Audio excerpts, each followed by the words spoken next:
فليتفضل مشكورا. تفضل أستاذ. Alhamdulillahi Rabbil Alamin. Wabihi nasta'in ala umuri dunya wad din. Wassalatu wassalamu ala sayyidil mursalin wa imamil muttaqin. Qaidil ghurril muhajjalin sayyidina wa maulana Muhammadin. Wa ala alihi wa ashabi ajma'in, amma ba'd. Ahibati fillah, khususnya teman-teman di Nesli Mengaji ya. Barakallahu fikum atas kajian yang diadakan. Kita berada di masa di mana banyak manusia tidak memperdulikan agama. Nabi SAW pernah mengatakan, ya'ti 'alan nasi zamanun la yubalil mar'u bima akhad. Akan datang suatu masa di mana orang gak peduli dari mana dia dapat harta. Amin halalin amin haram. Apakah dengan cara halal atau dengan cara haram. Dia gak peduli. Dia mungkin merasa tidak ada yang mengawasi. Mungkin dia juga merasa dia kebal hukum. Sehingga dapat melakukan apa yang dia sukai. Dengan belajar agama, orang itu jadi tahu bahwa dunia ini sangatlah hina, sangatlah remeh. Dan Allah menciptakan dunia sebagai arena ujian buat kita. Segala fasilitas dicukupin sama Allah Azza wa Jalla. Tapi engkau nanti akan dimintain pertanggungjawaban. Tatkala orang sudah mempersiapkan diri dengan jawaban-jawaban untuk pertanyaan ditanyakan, semoga dia lebih ringan menjawab pertanyaan-pertanyaan nanti. Hari ini kita hari Jumat dan kita berada di akhir Jumat. Yang harapannya ada doa mustajab di sini. Kita mulai kajian kita dengan membaca potongan doa Nabi Ibrahim. Ada panjang doa Nabi Ibrahim, kita ambil potongan terakhir doa di surat Asy-Syu'ara ayat 87 sampai 89. Coba kita baca. Nah, surat Asy-Syu'ara ayat 87 sampai 89.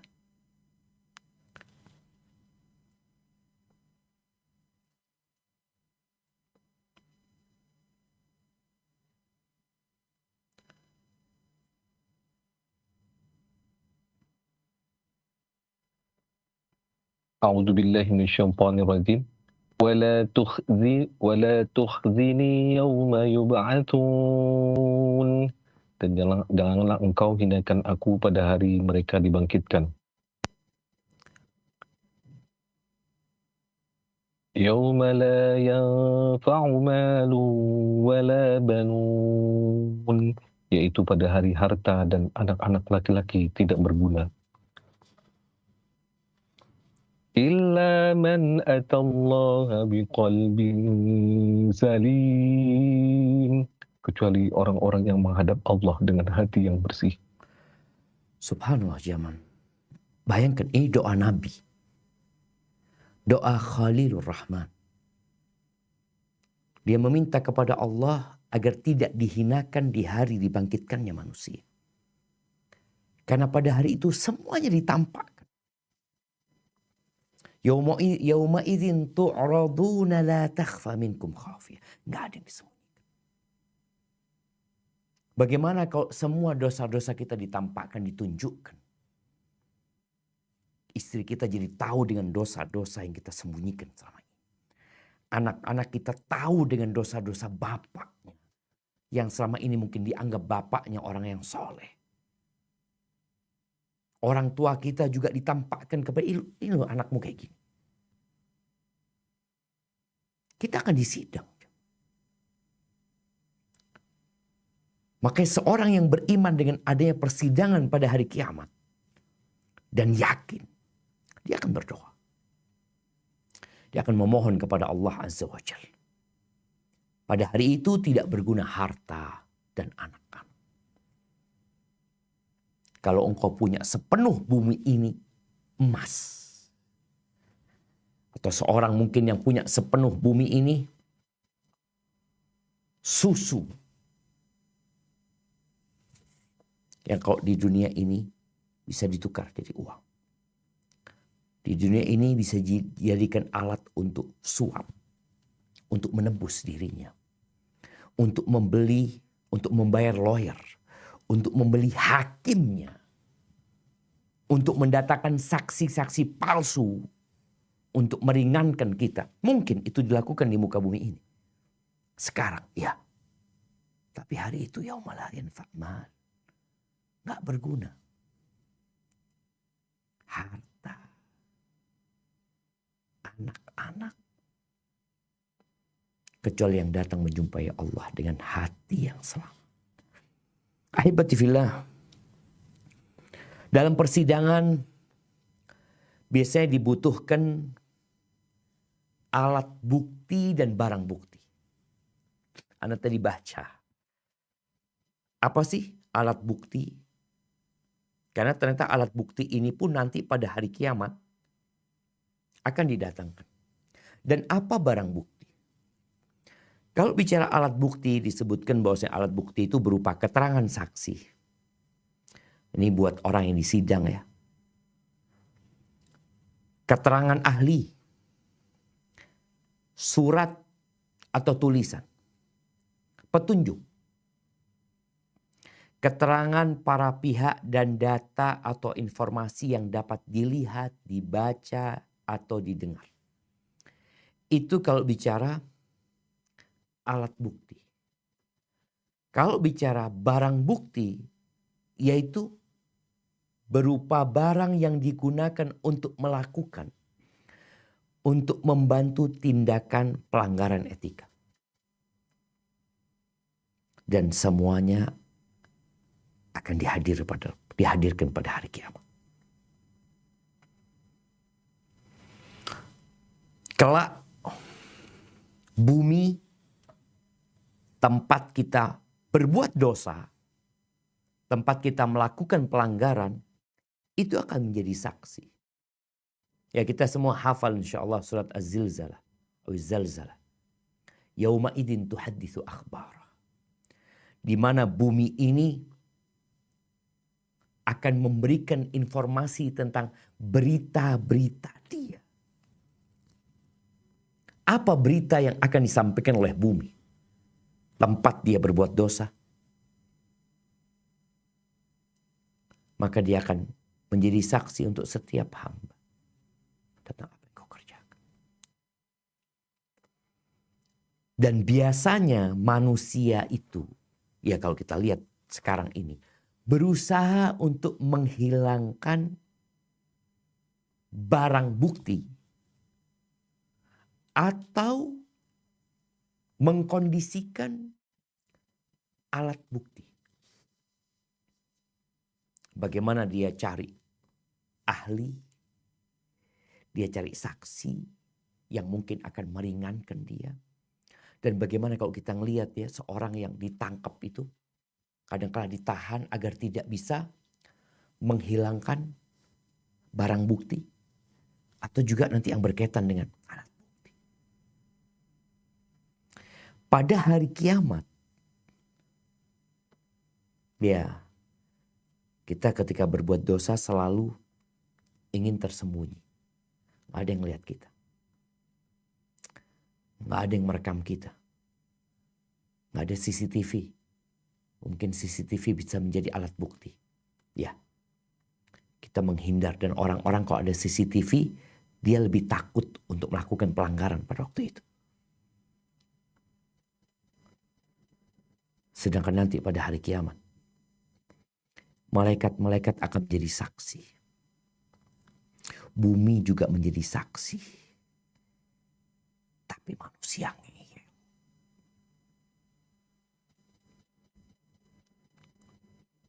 Karena dia tahu dia harus membela dirinya, maka dia tidak menerima ketika persidangan tersebut alat bukti dari luar dirinya. Dia meminta alat bukti itu diri dia sendiri. Dan dia mengayal, enggak, aku tidak melakukan dosa itu. Aku tidak melakukan kemaksiatan tersebut. Wa kullu bani Adam khata'. Semua melakukan kesalahan. Nah. Dan orang yang bertakwa bukan orang yang tidak berbuat dosa. Tapi orang yang ketika berbuat dosa, dia kembali kepada Allah SWT. Walladzina idza fa'alu fahishatan aw zalamu anfusahum dzakarullah fastaghfaru li dzunubihim wa may yaghfiru dzunuba illallah. Dia ingat sama Allah. Ahibati fillah, kesaksian dari malaikat tidak diterima oleh manusia ini. Kitab catatan untuk perbuatan dia yang dikatakan ikra kitabak, baca kitabmu ini. Cukup kau jadi saksi. Kau lihat, benar nggak engkau melakukan itu?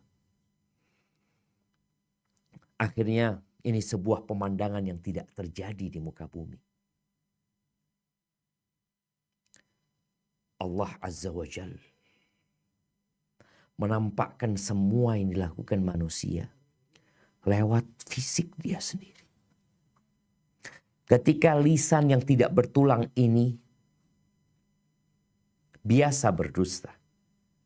Ketika lisan yang mudah berbicara ini dia bisa bersilat lidah, membela dirinya, dan kita di dunia melihat bagaimana lidah ini membolak-balikan fakta. Bahkan kita melihat orang yang tidak berdosa gara-gara omongan orang pintar ini kelihatan dia yang berbuat dosa, maka pada hari kiamat Allah tutup mulut orang. Apa kata Allah Azza wa Jalla di surat Yasin ayat 65? Nah. A'udzubillahi minasyaitonir rajim. اليوم نختم على أفواههم وتكلمنا أيديهم وتشهد أرجلهم بما كانوا يكسبون. Pada hari ini kami tutup mulut mereka dan berkatalah kepada kami tangan mereka dan memberi kesaksianlah kaki mereka terhadap apa yang dahulu mereka usahakan. Ditutup ya, dikunci mulut. Jadi tubuhnya bersaksi. Jadi kita perlu benar-benar menghadirkan keimanan ini. Ketika engkau berbuat dosa, ketika engkau sendirian, engkau nggak sendirian. Engkau bersama dirimu sendiri. Engkau bersama tanganmu. Yang mungkin dia melakukan perbuatan dosa. Engkau dengan kedua matamu. Engkau berjalan dengan kedua kakimu ke tempat perbuatan itu. Kakimu akan ngomong nanti. Tangan juga berbicara. Jangan pernah merasa sendirian.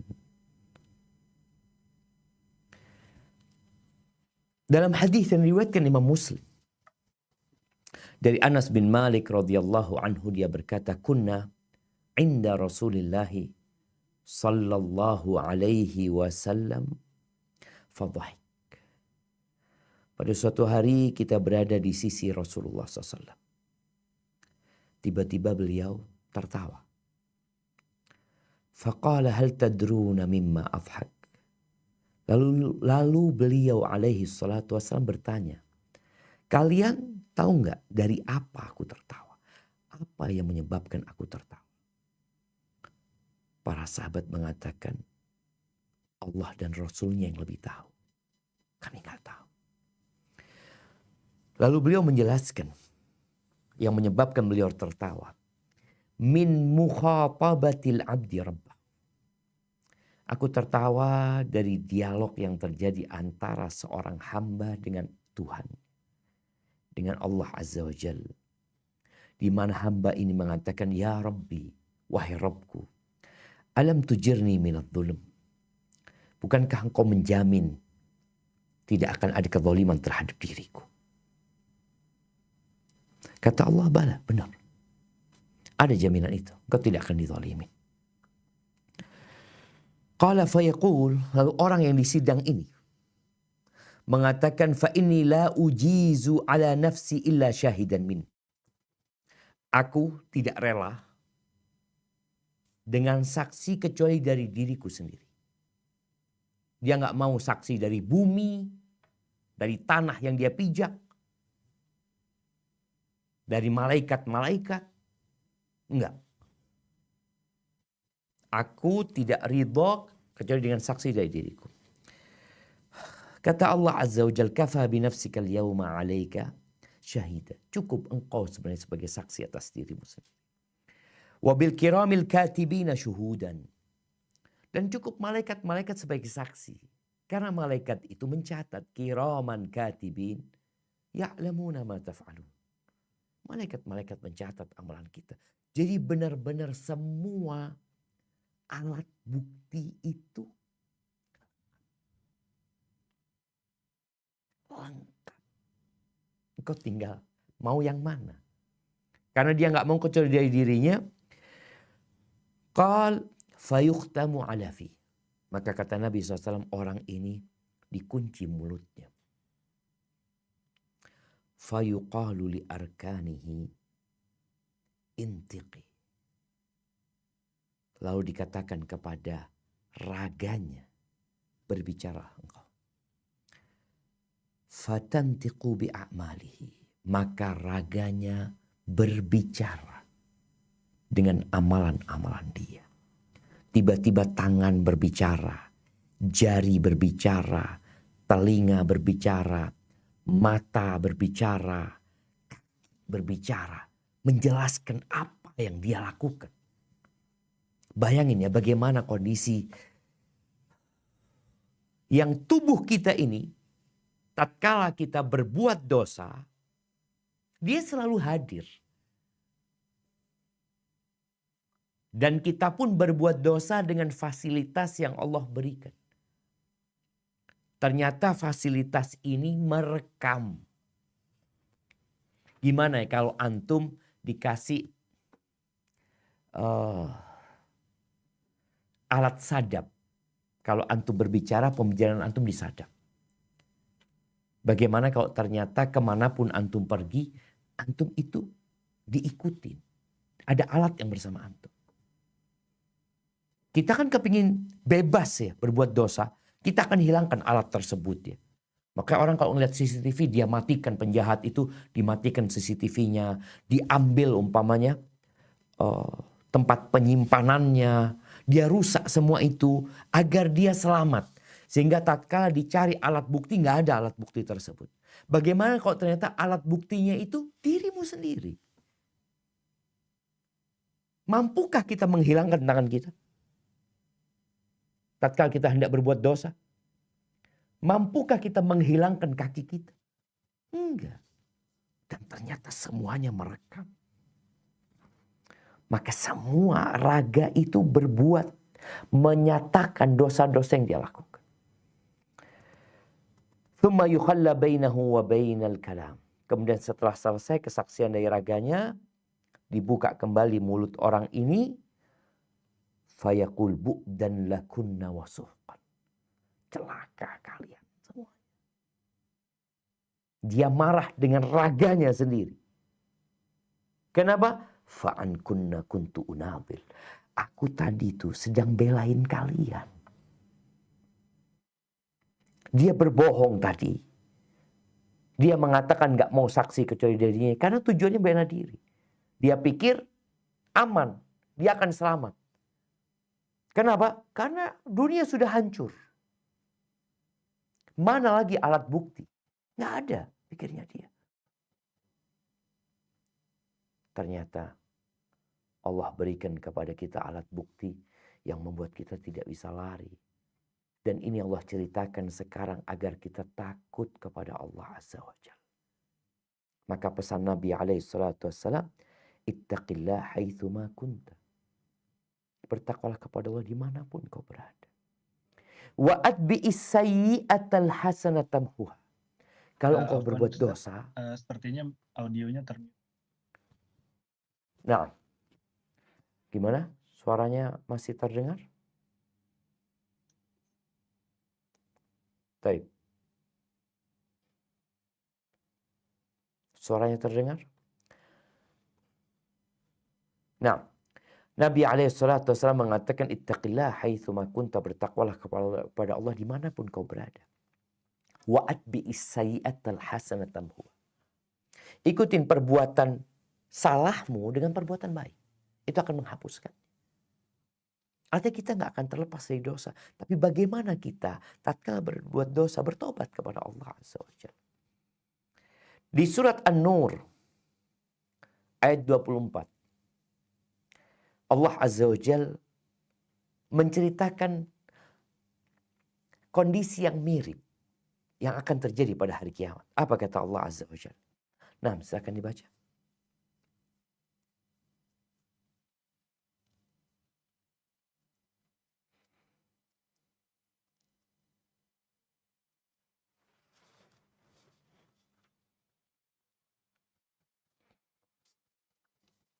A'udzu billahi minasyaitonir rajim. Yauma tashhadu 'alaihim alsinatuhum wa aydihim wa arjuluhum bima kanu ya'malun. Pada hari ketika lidah, tangan dan kaki mereka menjadi saksi atas mereka terhadap apa yang dahulu mereka kerjakan. Allahu Akbar. Lidah pun nanti akan bersaksi. Bahkan kalau kita lihat yang paling banyak beramal dari raga kita itu lidah. Dia bergerak terus ngomong ya. Kita dapat melihat orang ketika ngobrol ya 1 jam. Duduk dia. Tangannya tidak bergerak. Kakinya nggak bergerak. Lidahnya terus. Dan lidah pun akan bersaksi. Dengan apa yang dia omongkan. Kalau tadi dia bela-bela dirinya, dia didiamkan, nggak ngomong, lidahnya berbicara. Memberikan kesaksian atas yang diomongkan lidah dalam kehidupan ini. Mungkin dia pernah memaki. Mungkin dia pernah berkata-kata kekufuran.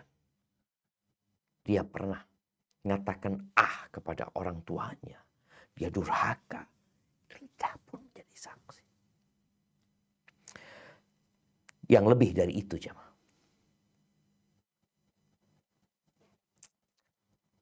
Kulit itu akan jadi saksi. Ahibati fillah. Allah itu ala kulli syai'in qadir. Allah maha kuasa atas segala sesuatu. Allah maha mengetahui segala sesuatu. Sekarang aja manusia sudah canggih. Bagaimana kita bisa mengetahui keadaan orang. Dia sedang ada di mana lewat nomor handphonenya. Bagaimana kita juga bisa merekam suara orang tersebut lewat handphone dia sendiri. Bahkan sekarang orang mau naik pesawat, mau naik kereta, dia boardingnya hanya dengan wajahnya. Sudah terekam. Keberadaan dia di mana-mana terekam. Itu kecanggihan manusia sekarang. Bagaimana dengan Allah Rabbul Alamin? Yang dia sudah mengetahui apa yang akan terjadi. Allah udah tahu engkau bakal ngapain. Tapi Allah siapkan alat bukti untuk menegakkan keadilan. Sehingga engkau gak punya alasan lagi tatkala disiksa. Apa kata Allah Azza wa Jalla di surat Fussilat ya. Kita baca ayat 19 sampai 24. Bagaimana Allah menceritakan tentang manusia-manusia yang akhir ceritanya di neraka. Karena mereka melupakan Allah dan Allah lupakan mereka. Nah, silakan dibaca. A'udzu billahi minasyaitonir rajim. ويوم يحشر أعداء الله إلى النار فهم يوزعون. Dan ingatlah hari ketika musuh-musuh Allah digiring ke dalam neraka, lalu mereka dikumpulkan semuanya. Hatta idza ma ja'uha syahida 'alaihim sam'uhum wa absaruhum wa juluduhum bima kanu ya'malun. Sehingga apabila mereka sampai ke neraka, pendengaran, penglihatan, dan kulit mereka menjadi saksi terhadap mereka tentang apa yang telah mereka kerjakan. وقالوا لجلودهم لما شهدتم Lima علينا syahidtum. قالوا أنطقنا الله الذي أنطق كل شيء وهو خلقكم أول مرة وإليه ترجعون. Dan mereka berkata kepada kulit mereka, "Mengapa kamu menjadi saksi terhadap kami?" Kulit mereka menjawab, "Allah yang menjadikan segala sesuatu pandai berkata, telah menjadikan kami pandai pula berkata. Dan dialah yang menciptakan kamu pada kali pertama dan hanya kepadanya lah kamu dikembalikan."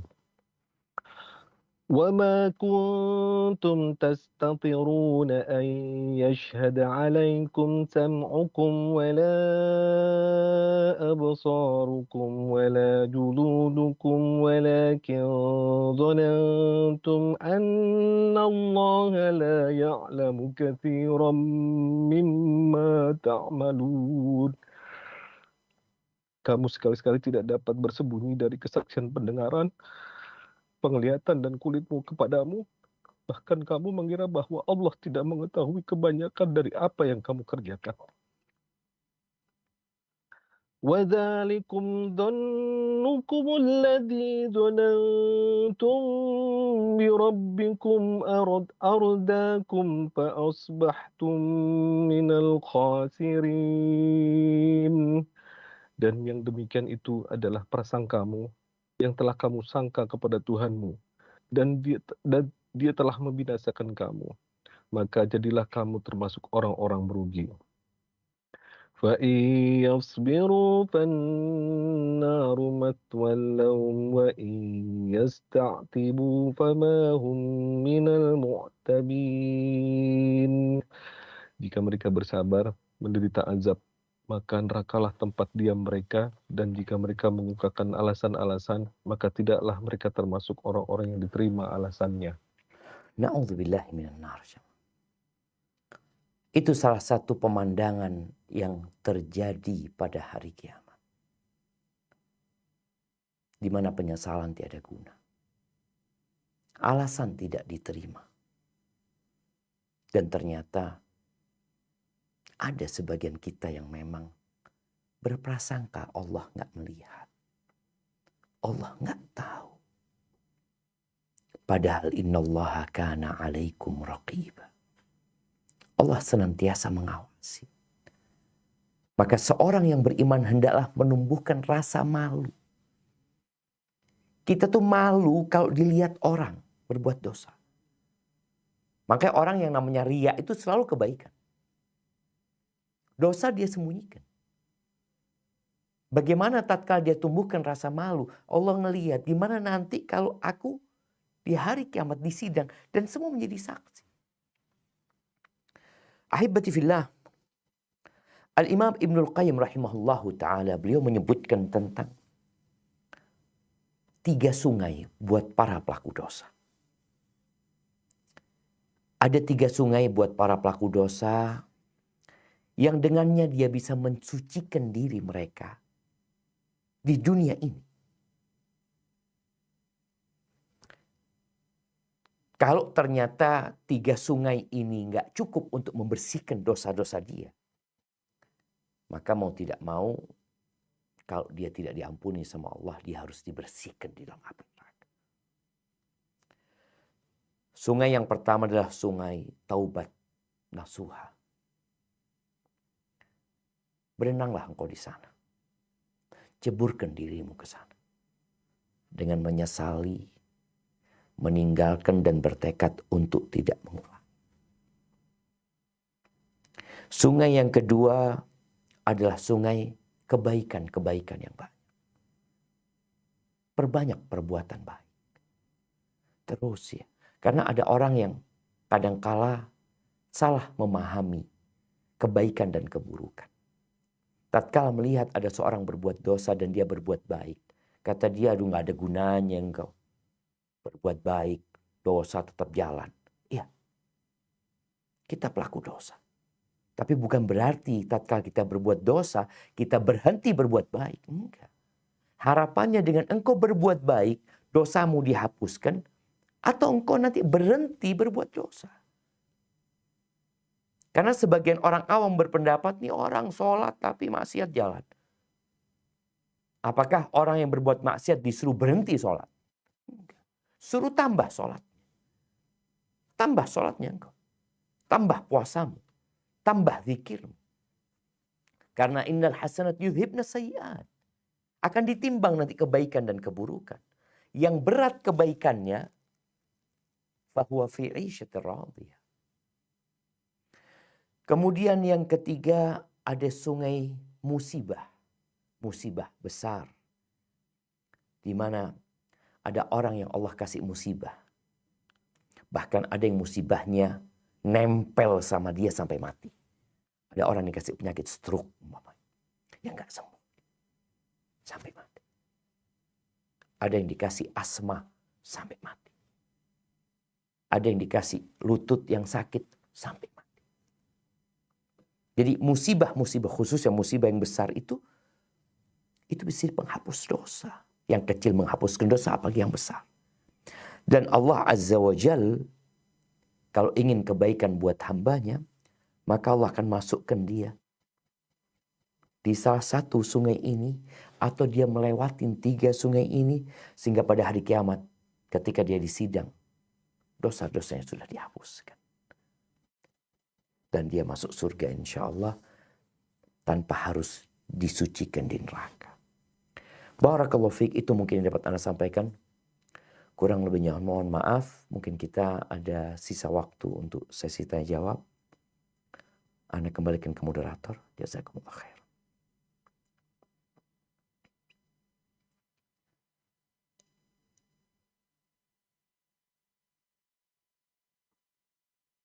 Barakallahu fikum Ustaz atas penyampaian yang disampaikan.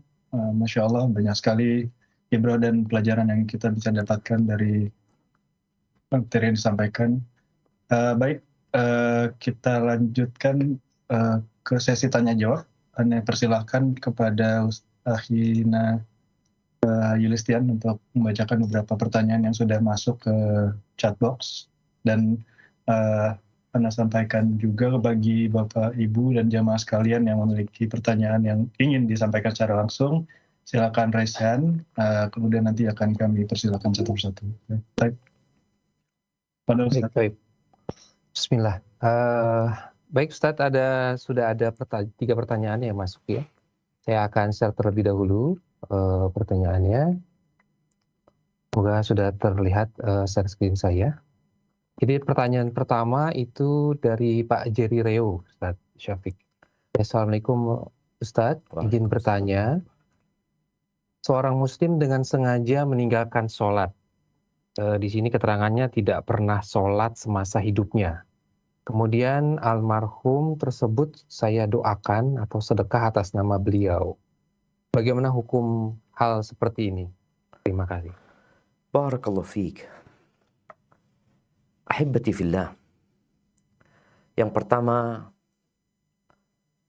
wa an laysa lil insani illa ma sa'a. Orang itu tidak akan mendapatkan kecuali apa yang dia usahakan, yang dia kerjakan. Tapi ternyata ada amalan-amalan yang tidak putus dari orang yang meninggal dunia. Yang kedua, ada amalan-amalan orang hidup yang bisa diberikan kepada orang yang sudah meninggal dunia. Seperti sedekah ya, buat dia. Sebagaimana Nabi SAW menjelaskannya dalam beberapa hadis. Tapi bagaimana kok kondisi orang ini adalah orang yang tidak pernah sholat dalam hidupnya? Yang pertama berkaitan dengan orang yang tidak pernah sholat sama sekali dalam hidupnya. Tapi dia seorang yang bersyahadat. Mengatakan asyhadu an la ilaha illallah, asyhadu anna Muhammad Rasulullah sallallahu alaihi wasallam. Dan dia muslim. Tapi dia nggak pernah sholat. Ada perbedaan pendapat di antara para ulama. Dalam 3 madhab ya, madhab Hanafi, Maliki, Syafi'i, mereka berpendapat dia tetap muslim. Sehingga kalau bicara mau didoakan, didoakan. Didoakan kalau mau sedekah atas nama dia, ya semoga diterima. Tapi dalam mazhab Hambali, dia sudah keluar dari Islam. Kalau dia nggak pernah sholat sama sekali. Sehingga posisi orang ini ya antara 2 hal tadi. Sehingga kita nggak tahu. Kalaupun kita berpendapat dengan pendapat Imam Syafi'i umpamanya dia tetap Islam. Oke, nggak ada masalah kita sedekah. Tapi diterima atau tidaknya wallahu a'lam. Engkau doakan nggak ada masalah. Semoga Allah mengampuni. Tapi kita tahu kalau ternyata orang itu di mata Allah Azza wa Jalla adalah orang yang sudah keluar dari Islam. Karena boleh jadi dia memang sudah keluar dari Islam. Hanya saja dia tidak menyampaikan karena dia hidup di lingkungan umat Islam. Sehingga ketika mati dia dirawat seperti umat Islam. Kemudian dikuburkan di pemakaman umat Islam. Tapi intinya buat kita karena kita nggak tahu hakikat orang tersebut. Apalagi ada khilaf di antara para ulama. Silahkan kau doakan dia. Engkau bersedekah atas nama dia. Semoga Allah mengampuni dosa-dosa. Hadza wallahu a'lam bissawab.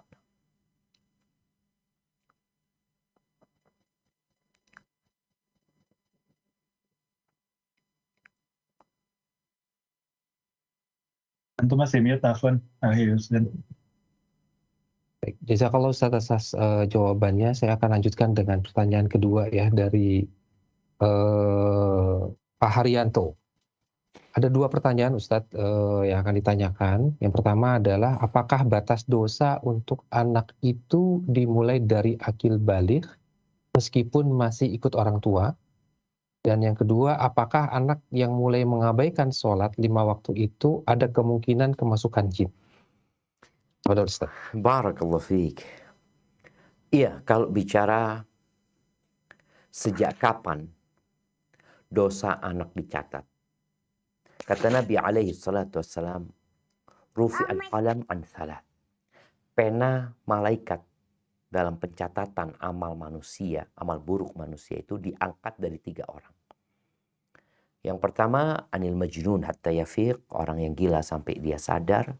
Yang kedua, anil naim hatta yastayqid, orang tidur sampai dia terjaga dari tidurnya. Yang ketiga, anis sabi hatta yahlum, bayi atau anak-anak sampai dia mimpi, sampai dia balik. Jadi ketika anak itu sudah balik, itu mulai dicatat dosa-dosa dia. Mau dia sama orang tuanya, mau dia nggak sama orang tuanya dicatat. Sebelum balik, pahala yang dicatat buat dia, dosanya nggak dicatat. Jadi kalau bicara anak itu hidup sama orang tua, di sini orang tua punya kewajiban amar ma'ruf nahi mungkar.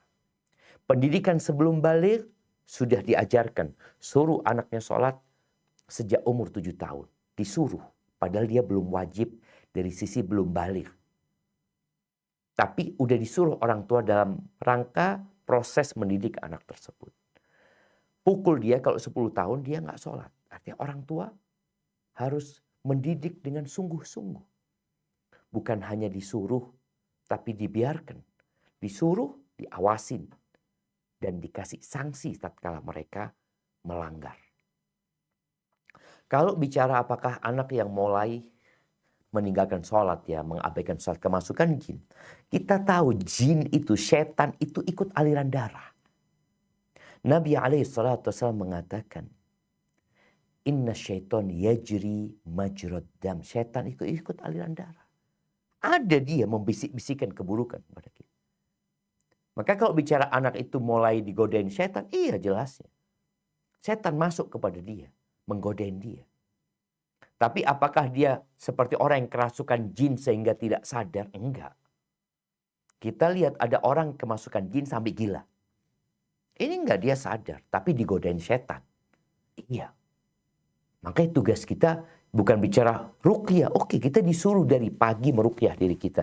Kita baca zikir pagi dan petang. Kita baca ayat kursi.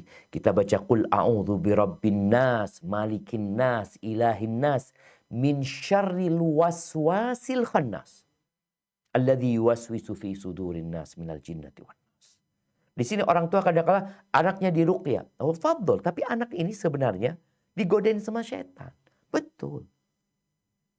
Maka seharusnya diajarin anak itu bagaimana ya meruqyah dirinya, kemudian bagaimana diajak ke tempat-tempat yang baik ya, sehingga dia melihat orang-orang sholat, dia ikut sholat bersama mereka. Tapi kalau dia kumpul sama setan-setan dari manusia, kadang-kadang dia juga nggak sholat di sana. Hadza wallahu a'lam bissawab. Jazakallah khair Ustaz. Pertanyaan selanjutnya Ustaz, seandainya seorang hamba sudah bertaubat, tadi Ustaz mengatakan ada 3 sungai ya Ustaz ya. Kemudian apakah saat penghakiman nanti dosa tersebut akan ditampakkan oleh Allah melalui kesaksian tubuh kita?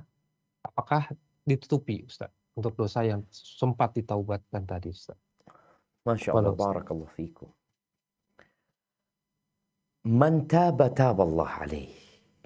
Barang siapa yang bertobat, maka Allah akan menerima tobat dia.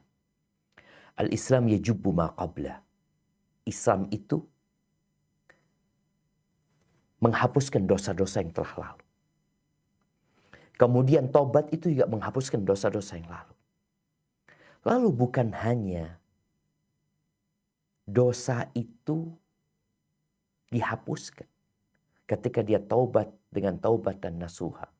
Allah mengatakan, ya ayyuhalladzina amanu tubu ilallahi taubatan nasuha asa rabbukum an yukaffira ankum sayyiatikum.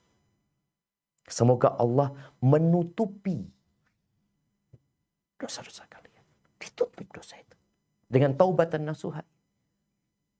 Sehingga kalaupun nanti ditampakkan dosanya itu, ditampakkan kemudian dirubah jadi kebaikan. Illa man taba wa amana wa amila amalan salihan fa ulaika yubaddilullahu sayyiatihim hasanah. Allah akan ganti dosa-dosa itu dengan kebaikan. Maka bagaimana dalam sebuah athar disebutkan Ibnu Katsir dalam tafsirnya ketika menyebutkan fa amma man utiya kitabahu biyaminih. Adapun orang yang mendapatkan kitab dengan tangan kanannya, ketika kitab itu diberikan kepada dia, disuruh baca, dia ditampakkan dosa. Dia tahu di dosa-dosa dia. Ya dia berbuat dosa ini. Wajahnya berubah dia ketika melihat dosa-dosa itu. Kemudian nanti setelah terakhir, Allah ganti dosa-dosa itu dengan kebaikan. Lalu wajahnya berubah kembali bergembira. Dia mengatakan, baca kitabku ini. Jadi seperti itu. Yang jelas, mereka yang bertobat dengan taubat dan nasuha. Cuma yang jadi masalah tadi, kadang-kala kita ini tobatnya belum nasuha. Sehingga yang harus kita lakukan sekarang bagaimana memperbaiki tobat kita, memperbaharui tobat kita. Yang punya dosa menunda tobat, dia bertobat dari menunda tobat. Dengan harapan benar-benar hari kiamat tadi dihapuskan dan dirubah menjadi kebaikan. Hadza wallahu a'lam bissawab. Nah. Jazakallah khair Ustaz. Jadi jangan bertobat dari menunda tobat ya Ustaz ya. Nah. Pertanyaan berikutnya Ustaz dari Ibu Resti. Assalamualaikum warahmatullahi wabarakatuh Ustaz. Saya bertanya, zikir atau doa apa yang sebaiknya kita baca untuk memohon pengampunan Allah atas dosa-dosa dan kesalahan yang kita lakukan? Jazakallah khair. Barakallahu fiik. Iya jamaah, kalau bicara zikir dan doa apa? Rasulullah SAW mengajarkan banyak doa. Kalau bicara istighfar, beliau mengajarkan doa, Rabbighfirli wa tub alayya innaka antat tawwabur rahim. Ya Allah, wahai Rabbku, ampuni aku, berikan tobatmu kepada aku, sesungguhnya Engkau Maha Pengampun dan Maha Pengasih. Doa yang diajarkan kepada Abu Bakar Siddiq, Allahumma inni zalamtu nafsi zulman katsir. Ya Allah, sesungguhnya aku banyak berbuat kesalahan atas diriku sendiri. Aku banyak menzalimi diriku dengan kezaliman yang banyak. Fa innahu la yaghfiru dzunub illa anta. Tidak ada yang bisa mengampuni dosa kecuali Engkau. Faghfirli maghfiratan min 'indika warhamni. Innaka antal ghafurur rahim. Ampuni aku ya Allah dengan ampunan darimu dan kasihi aku. Sesungguhnya Engkau Maha Pengampun dan Maha Pengasih. Jadi ada banyak doa yang diajarkan Nabi SAW. Kemudian doa istiftah, Allahumma ba'id baini wa baina khataya, ya Allah jauhkan aku dari dosa-dosaku. Jadi seorang hamba itu hendaklah memperbanyak zikir itu. Kalau ada dosa besar, ada perbedaan ya menyikapi dosa besar dan dosa kecil. Dosa besar itu harus bertobat. Di mana syaratnya dia harus menyesali, meninggalkan, bertekad untuk tidak mengulangi. Adapun dosa-dosa kecil yang kadang-kadang kita nggak sadar ya, itu sholat yang 5 waktu, istighfar kita, itu insya Allah akan menghapuskan. Maka Rasulullah SAW mengatakan kepada para sahabatnya, tubu ila ayuhan nas, tubu ilallah wastaghfiru. Wahai umat manusia, bertobatlah, kalian minta ampun sama Allah kalian. Aku nih tiap hari lebih dari 70 kali bertobat dan meminta ampun kepada Allah SWT. Hadza wallahu a'lam bissawab. Satu pertanyaan lagi Ustadz dari mohon maaf ini bukan Ibu Resti, saya bacakan saja. Bismillah, Assalamualaikum warahmatullahi wabarakatuh. Semoga Allah menjaga Ustadz, kita semua dalam Islam dan Sunnah. Di sini bertanya Ustadz, apakah ada doa dari Rasulullah meminta masuk surga tanpa hisab? Karena yang saya pahami ada doa dari Rasulullah yang dibaca sebelum salam. Allahumma hasibni hisabayiro. Ya Allah, mudahkan, ringankan hisab kami. Mohon pencerahannya. Syukran jazakallahu khair, Ustaz. Masya Allah, barakallahu fiik. Iya jemaah, kalau tanya apakah ada doa yang diajarkan Nabi SAW masuk surga tanpa hisab, tanpa azab. Ya, kalau ditanya itu, Ana pernah bahas, nggak ada. Ana tidak mendapatkan, bukan nggak ada, tapi Ana nggak pernah mendapatkan. Bahkan memang ada khilaf di antara para masyayikh, mungkin sebagian tidak membolehkan berdoa minta surga tanpa hisab, tanpa azab. Sebagian membolehkan hal itu. Jadi kalau mana yang lebih kuat, boleh aja kita minta. Minta masuk surga tanpa hisab, tanpa azab. Kalau bicara minta dihisab dengan hisab yang mudah, iya. Dan di antara makna hisab yang mudah itu tentunya harapannya dia masuk surga tanpa kesulitan. Tanpa diadab sama Allah. Allahumma hasibni hisaban yasira. Doa yang diajarkan dalam Al-Quran yang perlu kita baca. Rabbana srif anna azab jahannam. Inna azabaha kana gharama. Ya Allah, palingkan dari aku azab neraka jahannam. Semua azabnya itu melekat ya. Ini termasuk doa masuk surga tanpa diazab. Dia minta masuk surga tanpa diazab. Kemudian Rabbana atina fid dunya hasanah wa fil akhirati hasanah wa qina adzabannar. Ini juga mengandung permohonan kepada Allah masuk surga tanpa diazab. Artinya masuk surga langsung. Harapannya seperti itu. Dan memang orang yang melewati neraka jahanam di atas sirat itu ada 3. Ada yang masuk surga langsung tanpa terkena sedikit pun api neraka. Ada yang terluka tapi tetap masuk surga. Ada yang jatuh ke neraka jahanam. Jadi dalam masalah ini seperti yang Anda sebutkan tadi, Anda mendapatkan adanya perbedaan pendapat di antara para ulama. Tapi wallahu alam, insya Allah nggak ada masalah. Tapi kalau engkau membaca doa yang diajarkan Nabi SAW, mungkin itu sudah cukup sebenarnya. Seperti doa Allahumma hasibni hisaban yasira. Atau doa ya Allahumma inni as'alukal jannah wa a'udzubika minan nar. Nabi SAW mengatakan, idza sa'altumullaha al-jannah, kalau kalian meminta kepada Allah surga, fasaluhul firdausal a'la, mintalah surga firdaus yang tinggi. Hadza wallahu a'lam bissawab. Jazakallahu khair Ustaz, itu pertanyaan terakhir dari Ibu Ria ya. Dan saya kembalikan kepada Ustaz Sultan, silakan Ustaz Sultan. Tafadhol. Jazakallahu khair Ustaz. Jazakallahu khairan Julistian atas bantuannya. Jamaah sekalian, Bapak Ibu yang dirahmati Allah, di mana kita di penghujung acara dalam kajian kita virtual hari ini. Alhamdulillah, syukran, jazakallahu khairan, wahayakallahu ya Ustadz atas waktu dan penyampaian materi yang disampaikan. Masya Allah, banyak sekali pelajaran yang dapat kita ambil dan kita jadikan renungan bahwa sebegitu besarnya kesempatan yang Allah berikan pada kita agar memanfaatkan waktu dan kesempatannya sehingga ketika tubuh kita ini akan menjadi saksi pada yaumul akhir nanti. Baik, demikian kajian kita pada hari ini. Terima kasih juga kami ucapkan kepada Bapak Ibu dan para jamaah sekalian yang menyaksikan kajian hari ini.